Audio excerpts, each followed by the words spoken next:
welcome back to the Faye and Tom's Divorce Coaching Podcast. And we have got another wonderful, amazing guest with us, and that is Louisa Whitney from LKW Family Mediation. And today she's going to be talking, we're going to be asking her lots of questions about CIM. And if you don't know what that means, that stands for Child Inclusive Mediation. Hi Louise, it's great to have you with us today. Do you want to introduce yourself and tell me and Tom a little bit about what you do? Yes, thank you. It's lovely to be here. So I am an accredited family mediator, and my background is that I was a divorce solicitor for about 17 years, and I qualified as a mediator, and I straddled the two jobs for about a year. But the way that I often describe it to people is that at the time, being a divorce lawyer felt like I was helping people to put out fires that they'd started, whereas my work as a mediator was a bit like helping people not to start those fires in the first place. So carried on doing both jobs for a bit, but my heart was really in the mediation. So in 2013, I stopped being a solicitor, so I don't practice anymore, and I set up my mediation practice, LKW Family Mediation. I'm also a PPC, which means I supervise and help to train other mediators, also do other bits of training for lawyers and mediators. And I'm also a child inclusive mediator. So I'm really excited that we're going to be talking about this today. So for everyone that doesn't know, I mean, I suppose it's a bit like Ron Searle does what it says in the tin to a degree, but there's going to be a lot that even I don't know, well, none of us know. So what's the essence of child inclusive mediation? How is that different to a traditional mediation and all the other different forms of mediation that are out there? I know. And I think it's great that there is now so much more choice about how those that are separating resolve issues, but it can be like a massive restaurant menu where you just go into that panic because you don't know what you're going to do. So family mediation, if I start with that, is bringing together a couple that are separating or who maybe have separated to talk about what happens next. Where are you going to live? How are you going to separate your assets? How are you going to pay your bills? And where are your children going to be? When will they be with mum? When will they be with dad? And it's rejigging that relationship because you're going to be co-parents, but you're not in a relationship anymore. So there can be a sort of redrawing of the boundaries. So that's family mediation, and child inclusive mediation sits in with that. So child inclusive mediation is bringing children into the mediation process so that they can have a voice in it, so that their thoughts and feelings can be heard. And it can be a really useful part of the mediation process. Firstly, because it enables children to have that voice. And secondly, because it can help when parents are stuck to have that voice amplified.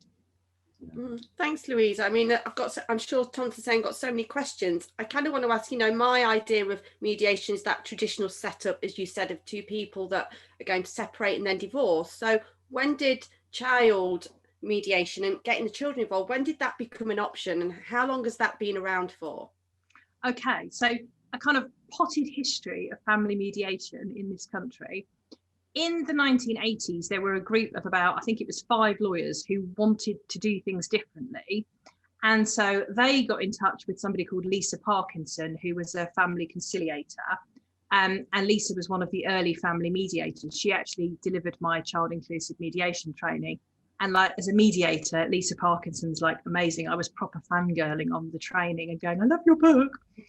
And so it kind of developed from there, and more people started training as mediators in the 1990s. It became more commonplace and it grew up around then. It used to be known as direct child consultation, but recently it's had a bit of an evolution. It's been reviewed by the Family Mediation Council, which are the regulatory body for mediators.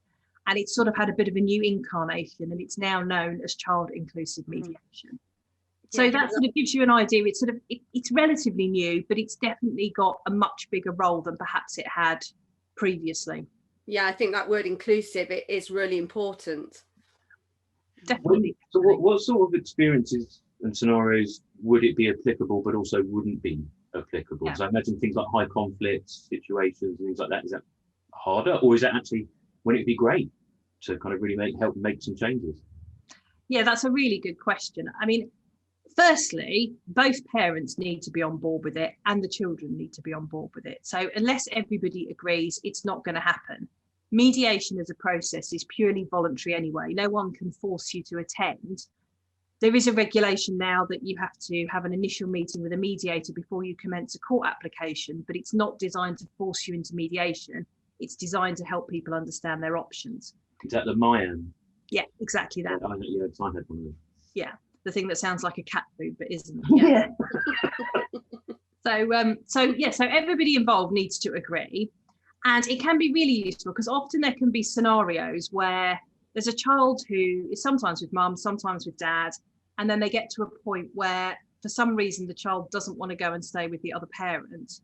And usually that can end up in a scenario where the parent that the child doesn't want to stay with thinks that the other parents talk them out of it or is influencing them.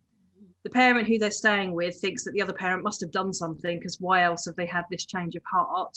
And there's a child or children in the centre of this who are struggling to make sense of what can be a difficult situation. And often it's not actually about what the parents think it is about. Children have a really different perspective. So in mediation, often parents can get really hung up on how many days are children going to be with one parent? Should it be another day? Children generally worry about other stuff. They think they want to have a really good relationship with both parents. They worry that if they forget their PE kit on a Wednesday when they've been at the other parent's house, are they going to get a detention? You know, what happens if you don't have a hairbrush at the other parent's house and you arrive with your hair looking really awful and all your friends take the mick out of you? You know, that's the kind of stuff that kids worry about, and adults don't always see that stuff. So that's why it can be really useful, so that their voices are heard. Mm-hmm. Kind of leads me, I mean, I was just, when you were saying about the hairbrush and the PE kit, my son worries still about making sure he's got his kit, and it just means me and dad going that extra mile to make sure it's dropped off, that it's been washed and ironed and it's all ready to go. So I love the fact that, you know, you can draw on children's wants and needs, and kind of leads me into, is there any guidance around how old the children have to be, whether it's about maturity, whether it's just the children want to be involved? What's the guidance around CIM?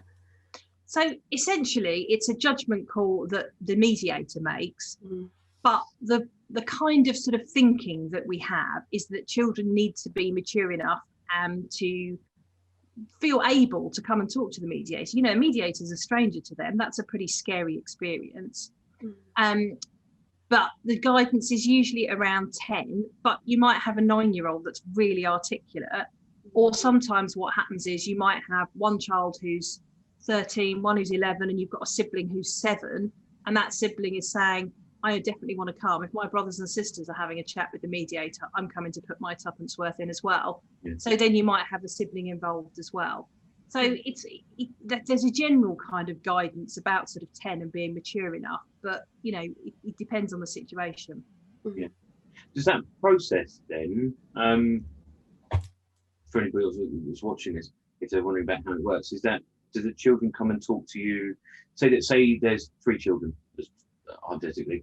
Would you talk to each child individually, or do you talk to all 3 of them together?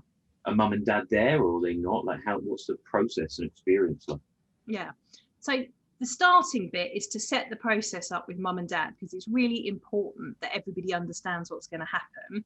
But also it's really important to set in place some ground rules, for example, like that parents won't coach their children, and to give some thought to logistics. You know, how are the children going to get to the mediator's office? One parent's probably going to have to bring them unless they're older teenagers and they live locally. How's it going to happen? One parent may see the children immediately after their meeting, but the other parent won't. That might make the other parent feel a bit uncomfortable. So it's sort of filling in the gaps like that. There's also some preparation that takes place. You know, as a parent, what's the worst thing that your child can say? What happens if they say that in mediation? How are you going to deal with that? So there's some sort of preparatory work there. But once they've agreed that, yes, the children would like to, yes, both parents think it's a good idea, then the mediator contacts the children directly. So that would often be a letter. And it's quite exciting as a child to get a letter to your house, because post is generally just mum and dad whinging about bills or something, isn't it? You know? And so the mediator invites the children, and the children then come along. And it really depends on what the children want. So some children might want to have time each on their own with the mediator, in which case you might start with the children together and then give each of them a turn to talk. Some children may feel not confident enough to be there on their own, so they would rather be with their siblings. So fine, all the siblings stay, and you have stuff out that they can fiddle with or draw to try and make it a sort of child-friendly environment. And essentially, you have a chat with them, and it's a confidential space, so children can say whatever they want to, and they know that it won't be passed back to their parents. They will agree with the mediator what's passed on. So sometimes they might just want to offload and just say a couple of things. Sometimes they might have a list of things that they really want their parents to understand. Yeah, I love that. And do the children stop with the process through the whole of the process from start, middle to end? I imagine some children, once they've met you and like you say, the excitement's gone and seen a mediator and it's like, oh, I don't need to go anymore. Yeah, with the direct consultation, what it was previously, it was very much centered around having one meeting to kind of get the children's views, and that was it. There's more flexibility in child inclusive mediation. So there might be a sort of another meeting involved in there. Sometimes in the early stages, there might be a meeting, or there might be a meeting later. Or sometimes an issue crops up a couple of years down the line and children say, actually, could we go back and talk to the mediator? But it's not designed to be child therapy or child counselling or anything like that. It's purely to give them a mechanism to have a voice in what's going on, because certainly a lot of the surveys they've done, no end of children say, I didn't really understand what was going on when mum and dad separated. No one spoke to me. No one asked me how I felt. And, that's just really sad. And often children's experiences of separation are informed by what they know. So if they've got family members that have separated or friends at school, so if they know that the only person whose parents are separated is their friend Billy, and Billy had a really awful time because his parents shouted at each other in the playground, that's going to inform their view of what happens in a separation. Absolutely, and then they'll take that forward as well, won't they, into future relationships as they get older. What was really interesting, actually, that was popping into my head, and I get a lot with trying to shift clients' perspective as well, is even when you have spoken to your children, have you really listened? Have you actually heard what they're saying, or have you heard what you wanted to hear, or whatever, and things like that? So one thing I was going to ask, and my own fault when I use the example of someone, if they had 3 children, for example, if you had, I'm throwing these like left field hypotheticals at you. So if you had these 3 kids, and there's a 10-year-old, a 12-year-old, and a 15-year-old, and real life experience situations, as we all know, and as you mentioned about like the hairbrush, PE kits, even just their friends, they're getting a bit older, and their friends are on that side of town near mum's or near dad's. So what if that 15-year-old says, actually, I want to stay at mum's, or I want to stay at dad's? It's nothing to do with you. I still love you as a parent, but my friends or my girlfriend or whatever it is over there, or a football train, whatever it might be. In terms of child mediation or inclusive mediation, how would that work if you've got the younger 2 that are still wanting to do, they're saying, well, actually, no, we still want to go 50-50 or whatever it might be for them? Like, what happens then? Well, I think it's often the case that children have different messages. And certainly when I first talk to new clients coming into mediation, I always ask them about their children, but I always ask them individually, because children are often very different people. They're not the children. I know my own children are 2 very different people. So you may well get different messages. You may well get the 15-year-old saying, do you know what? I want a bit more freedom. I'd actually like to spend less time with my siblings because they just annoy me. And I would like to be with the other parent a bit more. And the siblings say, no, we don't want that. We'd rather be together at the moment. And you might get different messages. And it's up to mum and dad what they do with that, because there's no decision-making responsibility put on the children. But unless you've had those conversations and you know how your children feel, you can't use that to inform the decisions that you make about what happens next. Yeah. So I think a lot of people maybe instantly have, especially when you've still got a lot of the bitterness and contention, that the view will be, well, the family courts won't separate the children, they won't split them up. So that's what the order says, that's what we have to stick to, and things like that. And then again, it kind of goes back to that, you're putting the children in the middle, not the centre, which is a huge difference. So no, it's really interesting. Cool. Definitely. Go on, Faith, you're not. That's all right. I'm sort of loving the sort of child inclusivity, the child voice. It's music to my soul, really. And I wanted to ask you, with you talking about when you said sometimes one parent wants the children to be involved and another parent doesn't, what are the other drawbacks that you have encountered with this type of mediation? It is really difficult because everybody has to be on board. So one person may be really desperate for the children to be brought into things so that they can have their voices heard, and the other parent may be very much of the view that that's not appropriate. in which case it's not going to happen. But as a mediator in that situation, what I would do is explore, well, what other support might your children benefit from? You know, it's just so handy for them to have someone to talk to that's not mum or dad, because often you don't want to say something that's going to upset mum or dad. And also there's this, even where parents, I think, try really hard not to criticize each other, sometimes there can just be like, mum does that angry face when I mention dad, or, you know, dad rolls his eyes when I say something about, you know, children are not daft, they pick up on all this stuff. So it's useful, even if they're not going to come to child inclusive mediation, to talk about, you know, where can your children have that safe space to offload? Is it somewhere through school? Is it somewhere privately? Is it somewhere through the NHS? What will that look like for them to have that support? Yeah, and I imagine as well that when you've got the children with the parents, that, you know, the parents probably think about what they're saying to each other, that they can be more respectful because they've got their children there as well. So I imagine it can ease a lot of tensions that maybe the parents are feeling having their children there, and actually getting them to rethink, well, this is for the children, we're doing this to make sure the children are okay. I should be really clear here, because the parents and children are not here at the same time. So adult meetings with the parents take place separately. When the children come, necessarily one parent will usually have to bring them, but they wait somewhere else. So they could be in the building, but they're not part of the meeting. So the children really can say whatever they want to without thinking, oh, hang on a minute, one parent's listening. And that is challenging, particularly in the pandemic where everything's been online. There's been a lot of debate about, should child inclusive mediation happen online when you've got one person that's going to be in the same space and you can't see where they are. So lots of considerations around that to ensure that the children do have a safe space where they can just share what they need to. You actually just stole my next question, which was what about through the pandemic on Zoom. But actually, actually, though, because going back to one of the things that you said earlier about it's a voluntary process, and as you just said, if one person wants to do it, the other person doesn't, you can't force them. So how do the courts view child inclusive mediation? Is it something that they would suggest, or is it something they would potentially enforce in a situation where maybe one parent's really, really open to it, but potentially has good reason to, or maybe doesn't, but I won't go into that. But is it something the courts would say, actually, you guys should go and do this process? Well, I think that question could be a whole podcast in itself in my world. So there's something in the court proceedings, there's been a lot of talk for years about hearing the voice of the child, but the government have never enshrined that principle in law. So there's an idea of it, but it's not legally binding that you must hear the voice of the child. And in court proceedings, the way that mediation is dealt with is hugely variable. So there are some judges and some courts who are saying, why haven't you tried mediation? You should try mediation. Go away and try mediation. And there's other courts that are saying, you haven't, fine, we'll move on with it. So there's a really different approach depending on the court and the judge about mediation. Where there are court proceedings about a child, you're usually then in a situation where you will have a CAFCAS report. So the CAFCAS officer will get involved, will meet with both parents and will meet with the child.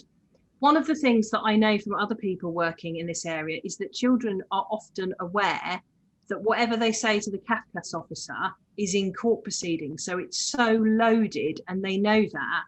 Whereas one of the advantages of being in mediation is that it's not court proceedings. It's just going to inform what decisions mum and dad made. So I think that takes the pressure off a little bit. But I've not heard of any courts that are referring out for child inclusive mediation. I hope there are. I hope people are thinking about that approach, but I worry they're not. I mean, it's really relevant what you're saying. And I'm thinking, for anyone that's listening, thinking, maybe I should do this. What feedback have you had from clients about this process? Okay, so there's a couple of things that have always stayed with me. One was something that I learned on my training, which was where there was a teenage child and in the same situation I described earlier, had been going to stay with the other parent, but suddenly said they didn't want to. Thus, parents were at loggerheads because they all assumed they were causing a problem for each other. When this child spoke to a child inclusive mediator, what came out was that there was an elderly pet in this place, and the child was sleeping in the lounge because of the fact it was a one-bedroom flat. And they'd felt responsible for this elderly pet that had some kind of fits or some issue with it. And that's what had put them off going to stay with the other parent. So that just really stayed with me as being something that this poor child had to wrestle with, about being responsible for this pet having these funny fits. Yeah. But actually, it was nothing to do with what the parents thought, which is that one had done something wrong or the other one had turned them against them. Another situation I can remember is where children said, actually, we really love going to stay with Dad, but he always does loads of stuff with us, and actually we'd like to just sit down and watch film and chill out. Yeah. And stuff like that. That to me is the most important part of it, that actually children have perspectives on things, and they often have quite creative ideas about what their parents could do to make it better. But they need someone to actually listen to them. And as parents, and I know I do it myself, we do the kind of, it'll be fine, don't worry, but actually they are worrying and they just want to talk to someone about it. Yeah. I mean, some of that's really insightful, isn't it? And I think, when you're in the middle of what I call that separation, divorce, eye of the storm, you're not thinking about that. We've had many conversations where you're trying to be, me and Tom are trying to be mum and dad at the same time, and children don't want that. They don't always need that. Yeah, no, they need to play to the strengths and the weaknesses, and even down to real simple everyday life stuff as, and I'll just use an example of Leonie, because obviously she's 15, just done mock GCSEs. There are certain things that between me, her dad, her mum, her stepmom are better at, whether it be maths, science, English, etc. She can get a lot more feedback and assistance from different parts of her family units. It's about recognising your strengths and weaknesses and where you can all support and help them. So I think that's fantastic if you can kind of bring people to that. One thing I was going to ask was, you kind of touched on it a minute ago, but how would you, if you had a client that was interested but they were hesitant, so one party said, this is, I think we should really do this, and the other party, they haven't said no, but they haven't said yes, what would you do? What sort of conversation would you have in that instance? One of the best things, I think, is to just talk to your children and say, would you like the opportunity to do this? Because it tells them that you're thinking about it and that you want them to ensure that they felt heard, which is, never a bad message for anyone to get. And also, if you're giving them the opportunity, it saves that, 3 years down the line, them throwing it back in your face and saying, well, there was nobody I could talk to about it and it all went wrong. So often just asking, would this be helpful for you, I think is a really great question to ask children. Or, can you think of what would be helpful for you right now? One of the really difficult things, I think, for parents that are separating is that when you're dealing with an issue with your child that's, I don't know, bullying, or they've got a health problem, you're drawing on previous experience to help them. But actually you're going through the separation live at the same time of them. You don't have that sense of perspective to draw on. So you're trying to help them through something that you're only just going through yourself. Yeah, and again, if you're now the adult who's previously, you gave an example earlier of a child that's maybe witnessing their friend Billy who's had a bad experience, if you're now an adult who's also had a bad experience, second generation or third generation, if you like, of a divorce or separation, you're already kind of going into that experience with preconceived idea of how this would go. And actually, so that bringing like knowledge and awareness to things like this to help people find different ways, I think is really paramount and really, really important work. Definitely. And I think often if people had experienced their own parent separation, they either have the pressure of, it was hell and I don't want my children to go through what I went, or sometimes parents have this, well, my parents separated, but they made it really okay for us. And then they feel this pressure to kind of try and make it okay for their kids in the way that it was. But either way, it's a sort of extra pressure at a time that already feels pretty pressured. Yeah. I've got this burning desire, Tom, to ask you a question, and you kind of know what it's going to be around because I'm always asking you these questions. Yeah, I can probably gather. I did have a little bit of her. She's looking at me. Oh God, is she going? Going back to your parents' divorce, and obviously you've talked about that quite openly. Do you wish that you had been able to go through that type of mediation as a child? Do you think it would have helped you? Hypothetically, yes. Realistically, I was 3 years old, so not.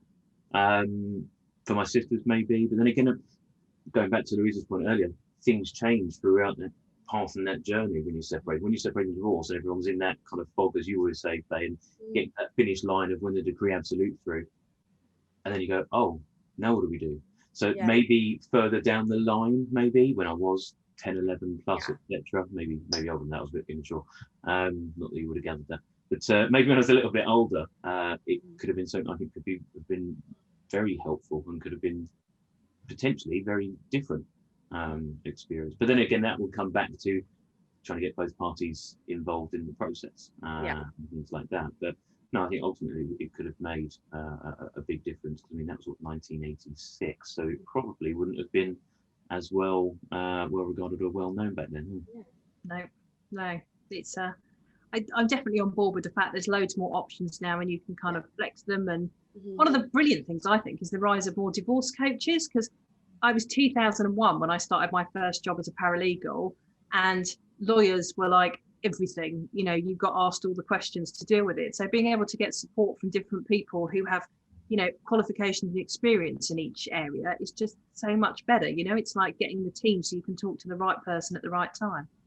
Yeah, no, absolutely. We talk about the team quite a lot, don't we? The right support network, the positive support network. So you've got emotional, legal, financial, etc.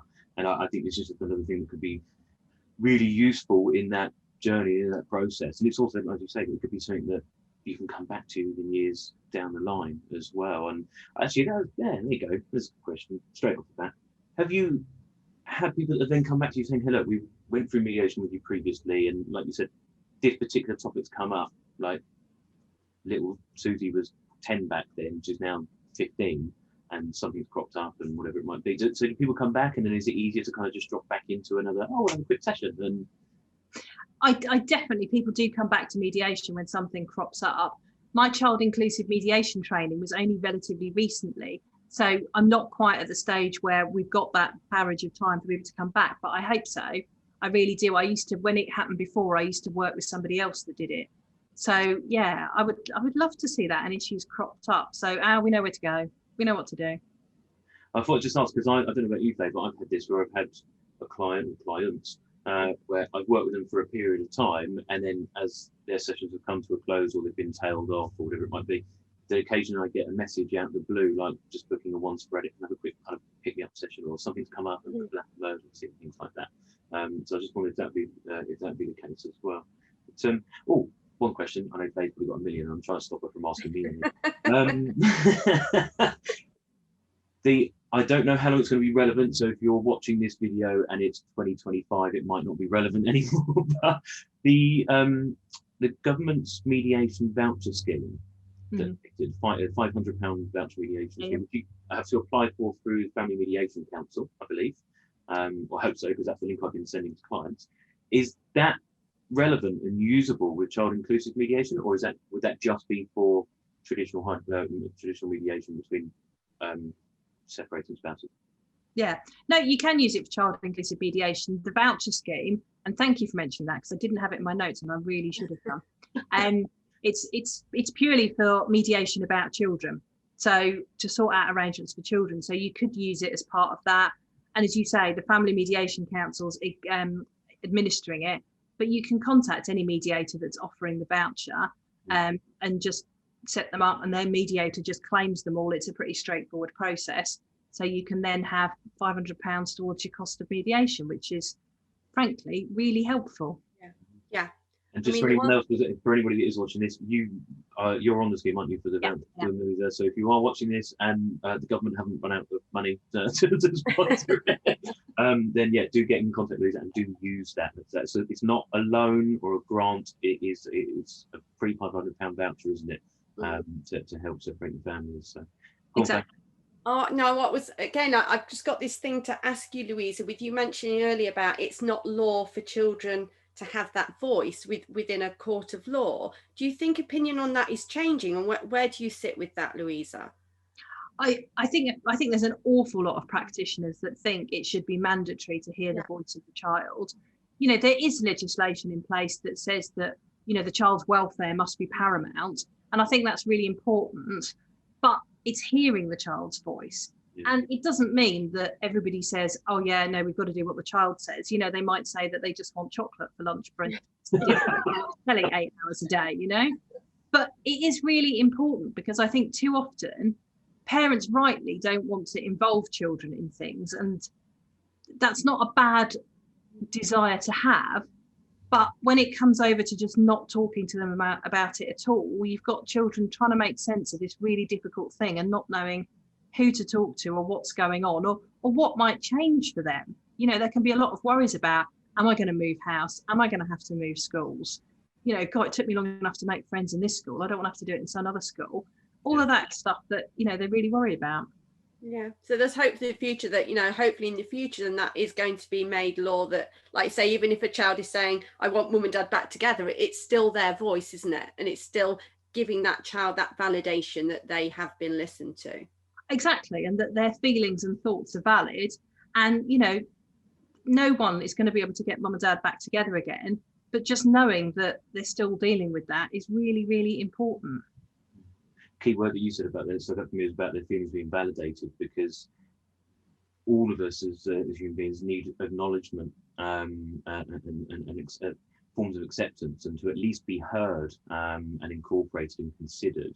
I think that's the biggest point, isn't it? The kind of biggest takeaway for me really is around, if you are a parent that is saying, well, I put my children's needs and thoughts first, just for a moment, not saying you haven't, but just pause for a moment and think about, what would your child tell you? What would your child tell someone else potentially? Even if you think you know, what else might they say? What else could they maybe not be saying to you? Could this be a useful resource for you to go and find out and see what's really going on for them? And I know from my own personal experience, and I know for yourself as well, that it's so much easier co-parenting when you can find a way to work together, or in our case, even actually get along quite well. And it makes it a lot easier for the children, because they can also come to any one of the parents and talk to us about anything. Again, that in itself is it's the child inclusive part, it's just not the mediation part. But it's all about their inclusion and their wants and their needs. But like you say, if they were going to turn around and say, well, I want 5 Easter eggs for lunch and 10 hours of Xbox a day, well, no, you don't get that. Not here anyway. Definitely. I love I love when you were talking on the podcast about lockdown and co-parenting, that whole, well, we might have to do things differently in lockdown. Well, what's best for the children? How can we make it work? And those conversations are so much easier to have if you can have a civil conversation, but also where your children have said something to you, being able to pick up the phone and say, do you know what, I've had this conversation today, and this is what Alice has said to me, and I just wondered, has she said anything to you about that? And just having those conversations. Yeah. And where parents can't have those conversations, there's a sort of missing link of joining those kind of what the child's saying up, really. Yeah, absolutely. No, you're right. I remember that the co-parent one, because we were using some live experiences, weren't we, Faye, about my ex-wife, because she was in the key worker industry, she was then working flat out. So then it was child inclusive, because we had to talk to the boys about it, but again, we talked about it and said, look, I can support you because I work for myself, and you need to be now doing 6 days a week rather than 3 days a week, or whatever it might be, and help her out. But again, that we spoke about that with the kids. So again, it's about being child inclusive. But you're going to ask something, no, interjected. Go on. Oh no, I was just going to say, not that I wish to go through another divorce in my lifetime, but if I was hearing, fingers crossed, not going for the hat trick, no. Listening to Louisa today as somebody who came on to do this podcast and didn't know an awful lot about child inclusive mediation, I think it is something that I'd totally be on board with, especially if my children were the right age. So I'm hoping that people that are listening to that, who are even kind of sort of dipping their toe into that pool, that just go for it and give it a go and see if it works for them and see if it works for their children. Absolutely. So, absolutely. What would your in kind of, I suppose, kind of a bit of a close, what would your, let's say, top tips be for someone that is watch this now, is maybe thinking about considering it? What would you say the top tips are for and benefits from child inclusive mediation, just to kind of synopsize it for everybody, if that's a word? Well, I would say the most important thing is to find a mediator that you feel comfortable with and that you can work with. So you can find mediators by going to the Family Mediation Council website and searching, and you can search there for a child inclusive mediator if that's what you're looking for.